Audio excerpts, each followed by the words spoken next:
ನಿನಗಿಷ್ಟು ದುಸ್ಸಾಹಸವೇ? ನೀನು ನಮ್ಮ ಮಹಾರಾಜರ ಸಮಕ್ಷ ನಿಂತು ಅವರ ದರ್ಬಾರಿನಿಂದ ಹೋಗಲು ಆದೇಶ ನೀಡುತ್ತಿದ್ದೀಯಾ?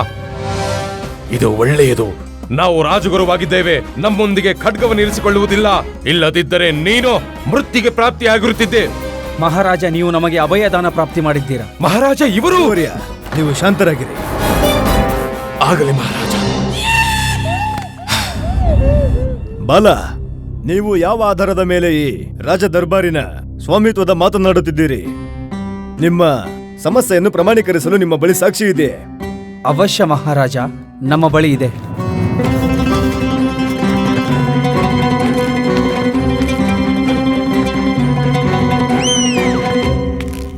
ಮಹಾರಾಜ. ಮಂತ್ರಿವರ್ಯ, ನಿಮ್ಮಾಜ್ಞೆ ಮಹಾರಾಜ.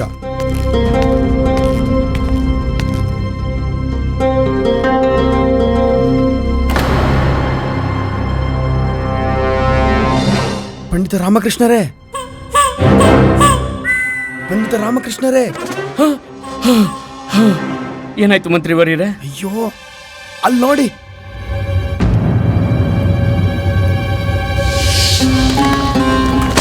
ಬಹುಶಃ ನಿಮ್ಮ ಜುಮ್ಕಿ ಇಲ್ಲೇ ಬಿದ್ದಿತ್ತು.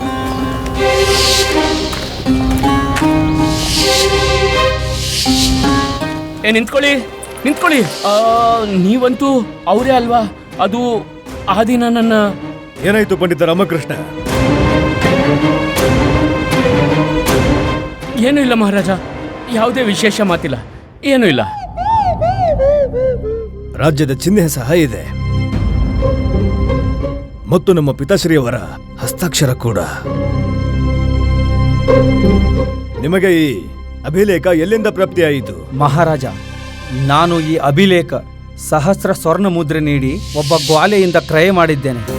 ಆ ಗ್ವಾಲೆಯ ಪಿತಾಶ್ರೀಗೆ ಈ ಅಭಿಲೇಖವನ್ನು ನಿಮ್ಮ ಪೂರ್ವ ಮಹಾರಾಜರು ಪುರಸ್ಕೃತ ಮಾಡಿದರು. ಒಂದು ದಿನ ಅವರು ಬೇಟೆಯಾಡಿ ಬರುತ್ತಿದ್ದರು. ಆ ಮಾರ್ಗದಲ್ಲಿ ಅವರಿಗೆ ಅತ್ಯಂತ ಬಾಯಾರಿಕೆ ಅನುಭವವಾಗಿತ್ತು. ಆ ಗ್ವಾಲೆಯ ಪಿತಾ ಅದೇ ಕಾಡಿನಲ್ಲಿ ಹಸುಗಳನ್ನು ಮೇಯಿಸುತ್ತಿದ್ದರು. ಅವರು ಮಹಾರಾಜರಿಗೆ ಜಲವನ್ನು ನೀಡಿ ಅವರ ಬಾಯಾರಿಕೆ ಶಮನ ಮಾಡಿದ್ದರು. ಮಹಾರಾಜರು ಪ್ರಸನ್ನರಾಗಿ ಅವರಿಗೆ ಪುರಸ್ಕಾರ ಕೇಳುವಂತೆ ಹೇಳಿದರು. ಅವರು ಯಾವುದೇ ಇಚ್ಛೆ ವ್ಯಕ್ತಪಡಿಸಲಿಲ್ಲವಾದ್ದರಿಂದ ಪೂರ್ವ ಮಹಾರಾಜರು ಈ ತಾಮ್ರದ ಅಭಿಲೇಖದ ಮೇಲೆ ತಮ್ಮ ಹಸ್ತಾಕ್ಷರ ರಾಜ್ಯ ಮುದ್ರೆ ಅಂಕಿತ ಹಾಕಿದರು. ಮತ್ತೆ ಆ ಗ್ವಾಲೆಗೆ ಪುರಸ್ಕಾರ ರೂಪದಲ್ಲಿ ನೀಡಿದರು. ಮತ್ತೆ ಹೇಳಿದರು, ನಿನ್ನ ಏನೇ ಕಾಮನೆ ಇದ್ದರೂ ಆ ಅಭಿಲೇಖದಲ್ಲಿ ಬರೆಯಿರಿ, ಇದರಿಂದ ಆ ವಸ್ತು ಖಂಡಿತ ನೀಡಲಾಗುವುದಿಲ್ಲ. ಮಹಾರಾಜ, ಆ ಗ್ವಾಲೆಯ ಪಿತಾಶ್ರೀ ಈ ಅಭಿಲೇಖವನ್ನು ಎಂದೂ ಉಪಯೋಗಿಸಲಿಲ್ಲ. ಅದಕ್ಕೆ ನಾನು ಈ ತಾಮ್ರದ ಅಭಿಲೇಖವನ್ನು ಆ ಗ್ವಾಲೆಯ ಪುತ್ರನಿಂದ ಖರೀದಿ ಮಾಡಿ ಇದರಲ್ಲಿ ನಿಮ್ಮ ಅರಮನೆ ಬರೆದೆ.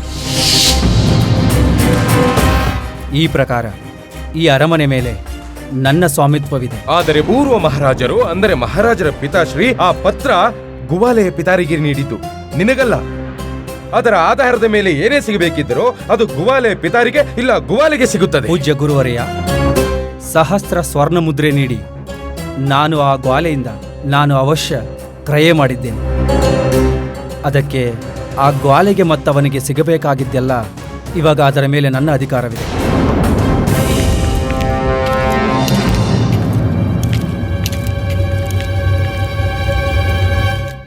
ಮಣಿ, ನಾವೆಲ್ಲಿಗೆ ಬಂದಿದ್ದೇವೆ? ಅಯ್ಯೋ ದಣಿ, ನಾವು ಸ್ವರ್ಗ ಲೋಕಕ್ಕೆ ಬಂದಿದ್ದೇವೆ. ನೋಡ್ದಣಿ, ನಮ್ಮ ಎದುರುಗಡೆ ಇಂದ್ರದೇವ ತನ್ನ ಸಿಂಹಾಸನದ ಮೇಲೆ ವಿರಾಜಮಾನರಾಗಿದ್ದಾರೆ.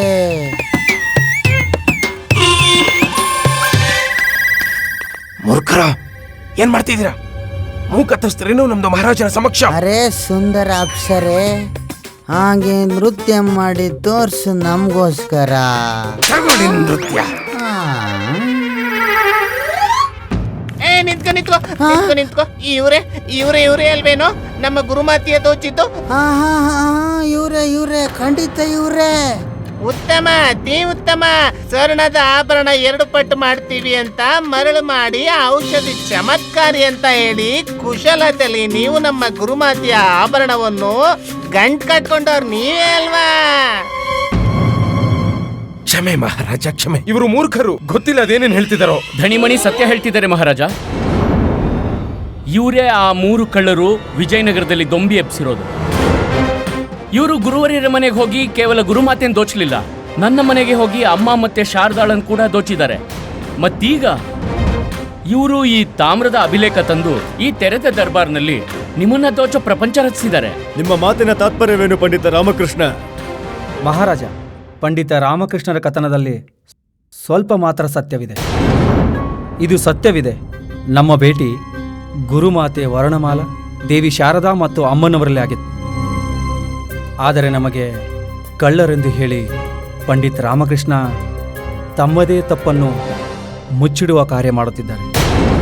ನೀವು ಸತ್ಯ ಹೇಳ್ತಿದ್ದೀರಿ ಬಾಲ, ತಪ್ಪಂತೂ ನನ್ನಿಂದ ಆಗಿದೆ. ನಿಮ್ಮನ್ನ ಹಿಡಿಯೋದ್ರಲ್ಲಿ ನಾನು ಸ್ವಲ್ಪ ವಿಳಂಬ ಮಾಡಿದೆ, ಇಲ್ದಿದ್ರೆ ನಿಮ್ಮನ್ನ ಸಾಕ್ಷಿ ಸಮೇತ ನೀವು ದೋಚಿರುವ ಸಾಮಗ್ರಿ ಜೊತೆ ಹಿಡಿತಾ ಇದ್ದೆ. ಮಹಾರಾಜ, ನಿನ್ನೆ ಇವರು ನಮ್ಮ ನಿವಾಸಕ್ಕೆ ಹೋಗಿದ್ರು. ಮತ್ತಿವರು ತುಂಬಾ ಚತುರತೆಯಿಂದ ಆಭರಣಗಳ ಗಂಟಿನ ಸ್ಥಾನದಲ್ಲಿ ಲೋಹೆ ಇರುವ ಗಂಟನ್ನ ಇಟ್ರು. ಸತ್ಯವಿದು ಮಹಾರಾಜ. ಇವರು ನಮ್ಮ ಧರ್ಮಪತ್ನಿ ವರ್ಣಮಾಲಾಳನ್ನು ಕೂಡ ಹೀಗೆ ಚಾಲಾಕಿಯಿಂದ ದೋಚಿದ್ದಾರೆ ಮಹಾರಾಜ. ತುಂಬಾ ಚತುರತೆಯಿಂದ ಆಭರಣದ ಗಂಟನ್ನ ಲೋಹೆಯ ವಸ್ತುಗಳ ಗಂಟನಾಗಿ ಪರಿವರ್ತನೆ ಮಾಡಿದರು. ಮಹಾರಾಜ, ನಾವು ಯಾವುದನ್ನು ಬದಲಾಯಿಸಿಲ್ಲ, ಮತ್ತೆ ಯಾವುದೇ ಚಾಲಕಿ ತೋರಿಸಿಲ್ಲ. ಏನೇ ಘಟನೆಯಾಗಿದೆಯೋ ಇದು ಬಹುಶಃ ಗುರುವರಿಯ ಪಂಡಿತ ರಾಮಕೃಷ್ಣರ ತಪ್ಪಿಂದ ಆಗಿರಬಹುದು. ನಾನು ನಿರ್ದೇಶ ನೀಡಿದ್ದೆ ಮಹಾರಾಜ, ಆ ಸ್ವರ್ಣಭರಿತ ಗಂಟನ್ನು ಪ್ರಾತಃ ಕಾಲ ಸೂರ್ಯೋದಯದ ನಂತರವೇ ತೆಗೆಯಬೇಕು. ಆದರೆ ಇವರು ತಾಳ್ಮೆ ಕಳೆದುಕೊಂಡಿರಬಹುದು, ಮತ್ತದನ್ನು ಇವರು ಪೂರ್ವವೇ ತೆಗೆದಿರಬಹುದು. ಅದಕ್ಕೆ ಎಲ್ಲ ಸ್ವರ್ಣದ ಆಭರಣಗಳು ಲೋಹವಾಗಿ ಪರಿವರ್ತನೆಯಾಗಿದೆ. ನಿಮ್ಮ ಕಥನ ಅನುಸಾರ ನಮ್ಮದೇ ತಪ್ಪೆಂದು ಸರಿ, ನಾವು ಸ್ವೀಕಾರ ಮಾಡ್ತೇವೆ. ನಾವೀಗಲೇ ಇದೇ ಕ್ಷಣ ಸ್ವರ್ಣ ತರಿಸುತ್ತೇವೆ. ನೀವದನ್ನು ದುಪ್ಪಟ್ಟು ಮಾಡಿ ದರ್ಬಾರಿನಲ್ಲಿ ಎಲ್ಲರ ಸಮಕ್ಷ ಪ್ರದರ್ಶನ ಮಾಡಿ. ಇದನ್ನು ನಾವು ಮಾಡೋದಿಲ್ಲ. ಏಕೆ? ಸಿಕ್ಕಾಕೊಂಡ್ರಲ್ಲ? ಇಲ್ಲ ಗುರುವರಿಯ, ನೀವಂತೂ ಪರಮಜ್ಞಾನಿಗಳು. ನಿಮಗೆ ಈ ವಿಷಯ ಚೆನ್ನಾಗಿಯೇ ತಿಳಿದಿರುತ್ತದೆ. ಅಂತರಿಕ್ಷದ ಎಲ್ಲಾ ಗ್ರಹಗಳು ಚಲಿಸುತ್ತವೆ. ಅವು ಪರಿಕ್ರಮದಲ್ಲಿ ಸೌರಮಂಡಲದಲ್ಲಿ ಭ್ರಮಣ ಮಾಡುತ್ತಿರುತ್ತವೆ. ಗೊತ್ತಿದೆಯಲ್ಲವೇ ನಿಮಗಿದು? ಅವಶ್ಯವಾಗಿ ತಿಳಿದಿದೆ, ಎಲ್ಲವೂ ತಿಳಿದಿದೆ. ಹಾಗಿದ್ರೆ ಈ ವಿಷಯವೂ ತಿಳಿದಿರುತ್ತದೆ. ಈ ಎಲ್ಲಾ ಘಟನೆಯ ಸಮಯ ಪೂರ್ವ ನಿರ್ಧಾರಿತವೆಂದು. ಅವಶ್ಯ, ಎಲ್ಲವೂ ಕೂಡ ಪೂರ್ವ ನಿರ್ಧಾರಿತವಾಗಿರುತ್ತದೆ. ನಮ್ಮಿಂದ ಏನು ಮುಚ್ಚಡಲು ಸಾಧ್ಯ ಮಹಾರಾಜ? ಏನೂ ಇಲ್ಲ. ಹಾಗಿದ್ದರೆ ಈ ವಿಷಯದ ಬಗ್ಗೆಯೂ ತಿಳಿದಿರುತ್ತದೆ. ಮಂಗಳ ಗ್ರಹದ ಪ್ರಭಾವ ಧಾತುವಿನ ಸರ್ವಾಧಿಕಾರಿಯಾಗಿರುತ್ತದೆ. ಆಗಿರುತ್ತದೆ. ಈ ಪ್ರಕಾರ ಸ್ವರ್ಣ ಆಭರಣದ ಗುಣಫಲದ ಸಮಯವು ಪೂರ್ವ ನಿರ್ಧಾರವಾಗಿರುತ್ತದೆ, ಏಕೆಂದರೆ ಅದು ವ್ಯತೀತವಾಗಿದೆ. ಇಂದಿನಿಂದ ಸರಿಯಾಗಿ 12 ವರ್ಷಗಳ ನಂತರ ಈ ಸ್ಥಿತಿ ಪುನರ್ನಿರ್ಮಿತವಾಗುವುದು. ಒಂದು ವೇಳೆ ನೀವು 12 ವರ್ಷ ಪ್ರತೀಕ್ಷೆ ಮಾಡಿದರೆ ನಾವು ಈ ಪ್ರಯೋಗ ನಾವು ನಿಮ್ಮ ಮುಂದೆ ಅವಶ್ಯ ಪ್ರದರ್ಶನ ಮಾಡುತ್ತೇವೆ.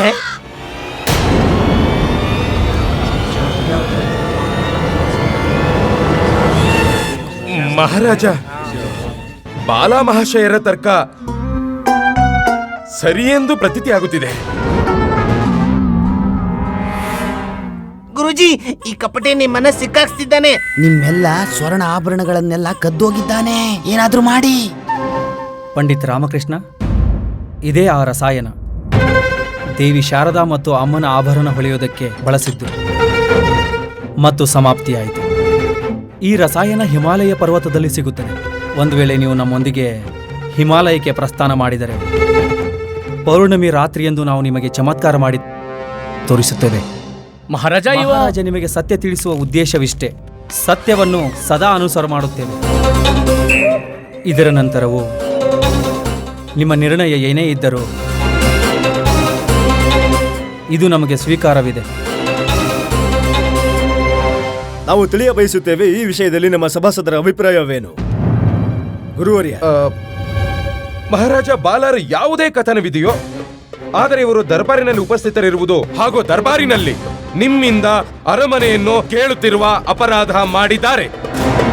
ಅದಕ್ಕೆ ದಂಡನೆಗೆ ಪಾತ್ರಧಾರಿಗಳು.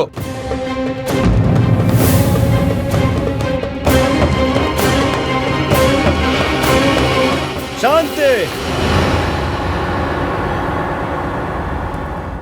ಪಂಡಿತ ರಾಮಕೃಷ್ಣ, ಈ ವಿಷಯದ ಬಗ್ಗೆ ನಿಮ್ಮ ಪರಾಮರ್ಶೆ ಏನು? ಮಹಾರಾಜ, ನನ್ನ ಪರಾಮರ್ಶೆಯಲ್ಲಿ ಈ ಅರಮನೆಯನ್ನ ಇವ್ರಿಗೆ ನೀಡಬೇಕು. ಇದೇ ನ್ಯಾಯವಾಗುತ್ತೆ.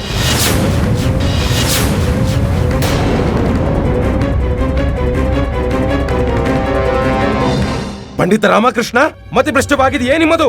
ಇದೆಂತಹ ಆಗುಂತಕ ಪ್ರಲಾಪ ಮಾಡುತ್ತಿದ್ದೀರಿ ಮಹಾರಾಜರೊಂದಿಗೆ? ಗುರುವರಿಯರೇ, ಮಹಾರಾಜರು ಸದಾ ಅವರ ಕರ್ತವ್ಯನ ಪಾಲನೆ ಮಾಡಿದ್ದಾರೆ ಮತ್ತು ನನ್ನ ಅಭಿಲಾಷೆ ಕೂಡ ಅದೇ ಆಗಿದೆ. ನ್ಯಾಯವಾದಿತ ಪರಂಪರೆ ಸೀದಾ ಹೀಗೇ ಇರಬೇಕು.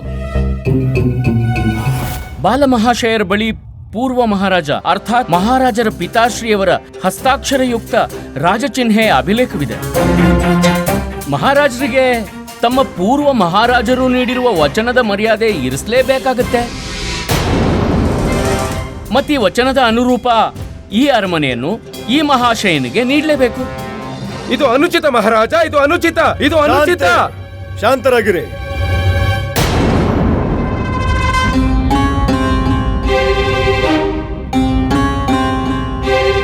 ನಾವು ಪಂಡಿತ ರಾಮಕೃಷ್ಣರ ಪರಾಮರ್ಶೆಯನ್ನು ಸ್ವೀಕಾರ ಮಾಡುತ್ತೇವೆ.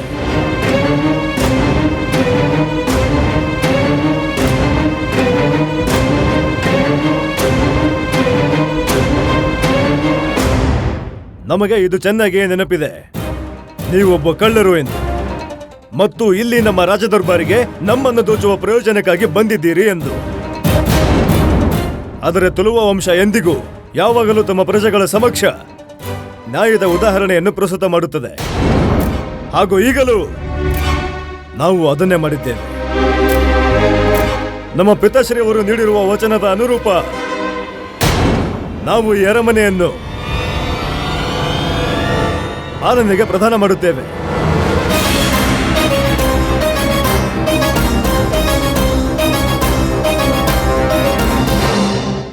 ಆದರೆ ಈ ಅರಮನೆಯನ್ನು ಸ್ವೀಕಾರ ಮಾಡುವ ಮೊದಲು ಒಂದು ಷರತ್ತನ್ನು ಸ್ವೀಕರಿಸಬೇಕು.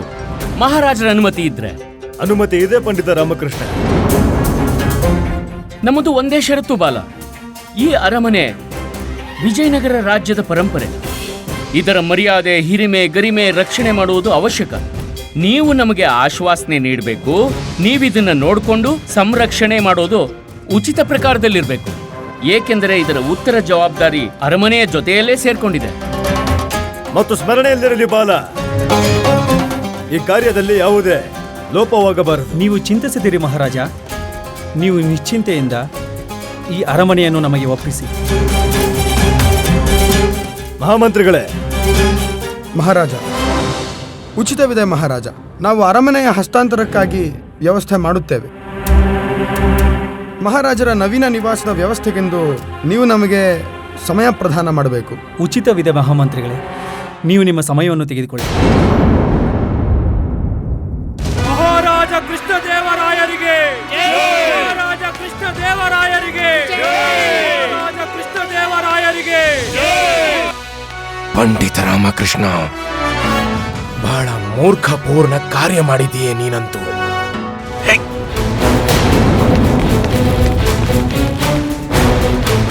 ಪಂಡಿತ ರಾಮಕೃಷ್ಣ, ನಿಮ್ಮನ್ನು ನೀವೇ ತುಂಬ ಬುದ್ಧಿವಂತ ಮತ್ತು ಚಾಲಾಕಿ ಎಂದು ತಿಳಿದಿದ್ದೀರಿ. ನೋಡಿದರ, ತೆರೆದ ದರ್ಬಾರಿನಲ್ಲಿ ಎಲ್ಲರ ಸಮಕ್ಷ ನಾವು ಮಹಾರಾಜರನ್ನು ಪೂರ್ತಿ ಪರಿವಾರದ ಸಮೇತ ಅರಮನೆಯಿಂದ ಅವರನ್ನೆಲ್ಲ ಹೊರಹಾಕಿದೆವು. ಮತ್ತೆ ಅರಮನೆಯನ್ನು ಪಡೆದೆವು. ಮತ್ತು ನೀವು ಅಸಹಾಯಕರು, ಏನೂ ಮಾಡಲಾಗುವುದಿಲ್ಲ. ಆಶಿಸುತ್ತೇನೆ ನಮ್ಮ ಕಲಾಕೌಶಲ್ಯದ ಚಿಕ್ಕ ಉದಾಹರಣೆ ನಿಮಗೆ ಜೀವನ ಪರ್ಯಂತ ನೆನಪಿರುತ್ತದೆ. ನನಗೆ ಪೂರ್ಣ ವಿಶ್ವಾಸವಿದೆ ಬಾಲಮಹರ್ಷ. ನೀವು ಮಹಾರಾಜರ ಈ ರಾಜ ಸಂಪತ್ತು ಉಚಿತ ನೋಡ್ಕೊಳ್ಳುವುದರಲ್ಲಿ ಸಮಕ್ಷರಾಗಿರ್ತೀರಿ. ಇದರ ಸಂರಕ್ಷಣೆ ಹೇಗೆ ಮಾಡಬೇಕಂದ್ರೆ ಇಲ್ಲಿಯವರೆಗೆ ಮಹಾರಾಜರು ಮಾಡುತ್ತಿದ್ದ ಹಾಗೆ. ನೀವು ನಿಶ್ಚಿಂತೆಯಿಂದ ಇರಿ.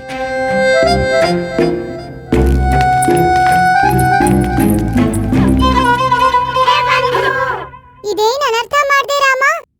ಮಹಾರಾಜರನ್ನು ಪರಿವಾರ ಸಮೇತ ಈ ಅರಮನೆಯಿಂದ ಹೊರಹಾಕಿಸಿದೆ. ನೀನು ವಿಶೇಷ ಸಲಹೆಗಾರ ಮಹಾರಾಜರಿಗೆ, ಆದ್ರೆ ನೀನ್ ಬಾಲನ್ ಪಕ್ಷ ಯಾಕೆ ವಹಿಸ್ದೆ?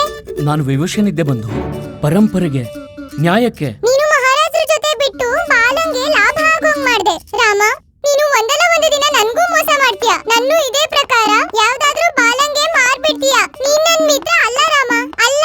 ಬಂಧು, ಧೈರ್ಯವಾಗಿರು. ಮಹಾರಾಜ, ನೀವ್ ಯಾವಾಗ ಹೊಸ ಅರಮನೆ ನಿರ್ಮಾಣ ಮಾಡುತ್ತೀರಲ್ಲ, ನಮ್ಮ ಕೋಣೆಯನ್ನು ಅಡುಗೆ ಕೋಣೆಯ ಹತ್ರನೇ ಮಾಡಿ, ತುಂಬಾ ಸುಲಭವಾಗುತ್ತದೆ. ಅವಶ್ಯ, ಸರಿಯಾಗಿದೆ. ಆ ಮಹಾರಾಜ, ಅಡುಗೆ ಮನೆಯಲ್ಲಿ ಒಂದು ಒಲೆ ಅಧಿಕ ಮಾಡಿಸಿ, ಯಾಕೆಂದರೆ ನಮ್ಮ ಕೈಯಿಂದ ಹೊಸ ಅರಮನೆಯಲ್ಲಿ ಹೊಸ ಹೊಸ ವ್ಯಂಜನೆ ಮಾಡೋದಕ್ಕೆ ಒಳ್ಳೇದಾಗುತ್ತೆ. ಹೌದೇ? ಹಾಗಾದ್ರೆ ನಾವು ಅಸ್ವಸ್ಥರಾಗ್ತೀವಿ. ಏನು? ಅರ್ಥಾತ್ ನೀವು ನಮಗಾಗಿ ನಿಮ್ಮ ಕೈಯಾರೆ ವಿಶೇಷ ವ್ಯಂಜನ ಮಾಡುತ್ತೀರಿ. ನಿಮಗೆ ಇಷ್ಟೊಂದು ಶ್ರಮವಾದರೆ ನಮಗೆ ಕಷ್ಟವಾಗುತ್ತದೆ, ಕಷ್ಟವಾದರೆ ಅಸ್ವಸ್ಥವಾಗುತ್ತೇವಲ್ಲವೇ? ಮಹಾರಾಜ, ನೀವು ನಮ್ಮ ಬಗ್ಗೆ ಎಷ್ಟೊಂದು ಯೋಚನೆ ಮಾಡುತ್ತೀರಾ. ಮಹಾರಾಣಿ ಚಿನ್ನದೇವಿ, ನೀವು ಅಲ್ಲಿ ಕೂತುಕೊಂಡು ನಗುತ್ತಿದ್ದೀರಾ. ನೀವು ನಿಮ್ಮ ಸಾಮಗ್ರಿಗಳನ್ನು ತೆಗೆದುಕೊಳ್ಳೋದಿಲ್ಲವೇ? ಇಲ್ಲ. ಅರ್ಥ ನಾವು ತಿಳಿದುಕೊಂಡೆವು. ಏನ್ ಅರ್ಥವಾಯ್ತು ಚಿಕ್ಕ ಮಹಾರಾಣಿ? ಅದೇ, ನೀವು ಹಳೆಯ ವಸ್ತುಗಳನ್ನು ತೆಗೆದುಕೊಂಡು ಹೋಗಲು ಬಯಸುವುದಿಲ್ಲ. ನೀವು ಹೊಸ ಅರಮನೆಯಲ್ಲಿ ಕೇವಲ ಹೊಸ ವಸ್ತುಗಳನ್ನು ತೆಗೆದುಕೊಳ್ಳುತ್ತೀರಾ. ನಾವೇ ಮೂರ್ಖರಲ್ವಾ? ವ್ಯರ್ಥವಾಗಿ ಶ್ರಮ ಪಡುತ್ತಿದ್ದೇವೆ. ಮಹಾರಾಜ, ನಾವು ಯಾವುದೇ ಹಳೆ ವಸ್ತುಗಳನ್ನು ತೆಗೆದುಕೊಂಡು ಹೋಗುವುದಿಲ್ಲ. ನಮಗೂ ಹೊಸ ಅರಮನೆಯಲ್ಲಿ ಎಲ್ಲ ಹೊಸ ವಸ್ತುಗಳೇ ಬೇಕು. ಹಾ, ಉಚಿತವಿದೆ, ಅತ್ಯಂತ ಉಚಿತವಿದೆ. ಆದರೆ ಚಿಕ್ಕ ಮಹಾರಾಣಿ, ನೀವು ನಿಮಗೆ ಇಷ್ಟವಾದ ವಸ್ತುಗಳನ್ನಾದ್ರೂ ತಗೊಳ್ಳಿ. ನಿಮಗೆ ಅತ್ಯಂತ ಪ್ರಿಯವಾದದ್ದು ಅದನ್ನು ತ್ಯಾಗ ಮಾಡ್ತೀರಾ ನೀವು? ದೊಡ್ಡ ಮಹಾರಾಣಿಯವರೇ, ನೀವು ನಿಮ್ಮ ಪ್ರಿಯವಾದ ವಸ್ತುಗಳನ್ನು ತೆಗೆದುಕೊಂಡಿದ್ದೀರಲ್ಲ? ನಮ್ಮ ಪ್ರಿಯ ವಸ್ತುವೆ. ನಮ್ಮ ಪ್ರಿಯ ವಸ್ತು ನಮ್ಮ ನೇತ್ರದ ಸಮಕ್ಷವೇ ಇದೆ.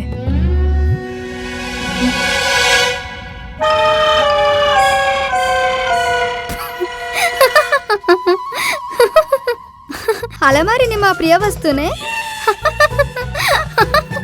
ಮಹಾರಾಣಿ ಚಿನ್ನದೇವಿ, ನೀವು ಕೂಡ. ಸರಿ ಮಹಾರಾಣಿಯರೇ, ನೀವು ನಿಮ್ಮ ಪ್ರಿಯ ವಸ್ತುವನ್ನು ತೆಗೆದುಕೊಳ್ಳಿ ಮತ್ತು ನಾವು ಹೋಗುತ್ತೇವೆ ನಮ್ಮ ಕಕ್ಷಕ್ಕೆ ನಮ್ಮ ಪ್ರಿಯ ವಸ್ತುವನ್ನು ತೆಗೆದುಕೊಳ್ಳಲು. ಹೋಗುತ್ತೇವೆ ಪ್ರಿಯ ವಸ್ತುಗಳನ್ನು ತೆಗೆದುಕೊಳ್ಳಲು. ನೋಡಿ ಚಂದ್ರಿಕಾರವರೇ, ಈಗ ನೀವು ಅರಮನೆಯಲ್ಲಿ ವಾಸಿಸಲಾಗುವುದಿಲ್ಲ. ಹೇಳಿ, ಯಾವಾಗ ಬರುತ್ತೀರಾ ನೀವು ನಮ್ಮ ನಿವಾಸಕ್ಕೆ? ಯಾಕೆ? ಯಾವ ಕಾರಣಕ್ಕಾಗಿ? ನಮ್ಮ ತಾತ್ಪರ್ಯ ಏನೆಂದ್ರೆ, ಈಗ ಈ ಅರಮನೆ ಮಹಾರಾಜರದಲ್ಲ ಅಂದ ಮೇಲೆ ನೀವು ನಮ್ಮ ನಿವಾಸಕ್ಕೆ ಬಂದಿರಬಹುದು. ಒಂದು ವೇಳೆ ನಿಮಗೆ ಉಚಿತವೆನಿಸಿದರೆ ಮಾತ್ರ. ನಾವು ಮಹಾರಾಣಿಯರ ಸೇವಕಿ.